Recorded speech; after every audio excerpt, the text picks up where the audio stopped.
AP EAMCET 2020కి సంబంధించి BiPC counselling B Pharmacy మరియు ఫార్మడికి సంబంధించి ఒక ఇంపార్టెంట్ వీడియో అన్నమాట.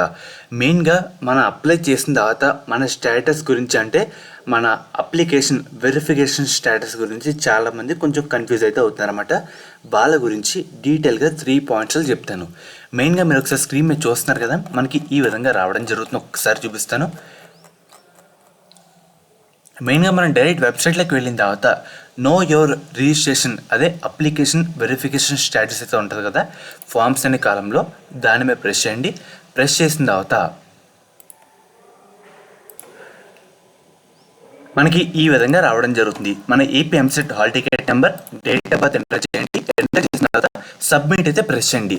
ఎవరికైతే మనకి ఈ విధంగా your application has been registered successfully and application is under verification అని ఉంటుందో, సో మీరు ఎవరు టెన్షన్ పడకండి. ఎందుకంటే ఇక్కడ చాలామంది విద్యార్థులు అప్లై చేస్తారు కాబట్టి స్టెప్ బై స్టెప్ అందరి వెరిఫై చేసుకుంటూ అయితే వస్తారన్నమాట. మనకి ఇంకా టైం అయితే పడుతుంది. ఎవరికైతే ఇలా వచ్చిందో మీది కూడా ఫాస్ట్గానే వెరిఫికేషన్ కంప్లీట్ అయితే కావడం జరుగుతుంది. ఇన్ కేస్ మీరు అప్లై చేసినప్పుడు ఏమైనా డాక్యుమెంట్ కనుక సరిగ్గా లేకపోతే మీకు ఒక ఎస్ఎంఎస్ రూపంలో కానీ లేదంటే ఒక మెయిల్ రూపంలో కానీ పలానా డాక్యుమెంట్ సరిగ్గా రీఅప్లోడ్ చేయాలని మనకు చెప్తుంది. అప్పుడు మనం ఏం చేయాలంటే మన ఏపీ ఎంసెట్ వెబ్సైట్లో ఇక్కడ సర్టిఫికేట్ రీఅప్లోడ్ అవుతుంది కదా, ఫామ్స్ అనే కాలంలో దాని మీద ప్రెస్ చేయండి. ప్రెస్ చేసిన తర్వాత మన AP EAMCET hall ticket number, date of birth అయితే ఇవ్వాలన్నమాట. ఇచ్చిన తర్వాత మనకి ఒక ఓటీపీ అయితే రావడం జరుగుతుంది.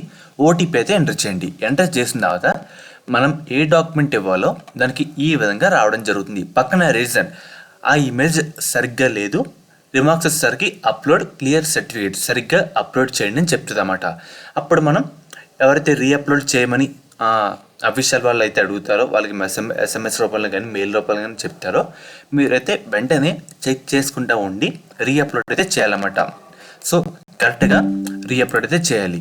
చేసిన తర్వాత మనకి ఈ విధంగా సరిపోతుంది అన్నమాట. Do you want to proceed, submit కొట్టిన తర్వాత do you want to proceed అంటే ఎస్ కొడితే సరిపోతుంది.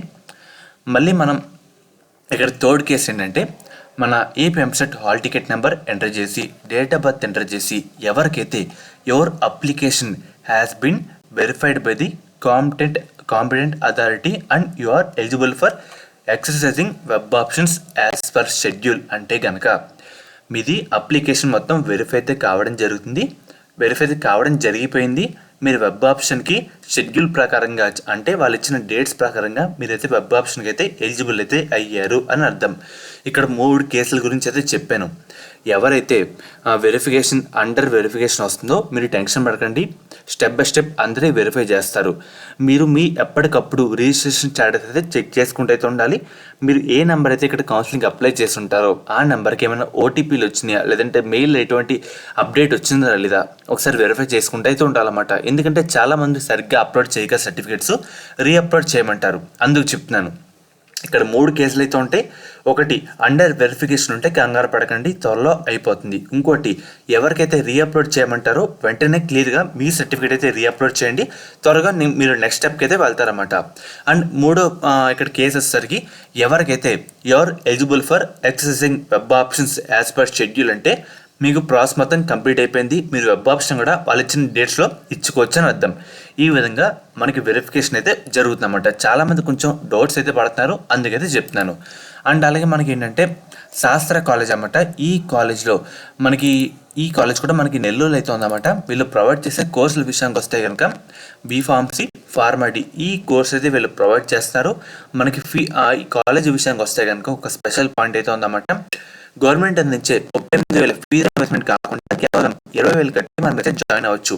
అండ్ అలాగే మనకి ఈ కాలేజ్లో మేనేజ్మెంట్ సీట్స్ కూడా అందుబాటులో అయితే ఉన్నాయన్నమాట. అండ్ ఈ కాలేజ్లో ఉమెన్ సంబంధించి స్పెషల్గా Sastra college of pharmaceutical sciences for women సపరేట్గా అమ్మాయిలకి ఒక కాలేజ్ అయితే ఉందన్నమాట. కాలేజ్ కోడ్ విషయానికి వస్తే SPSW.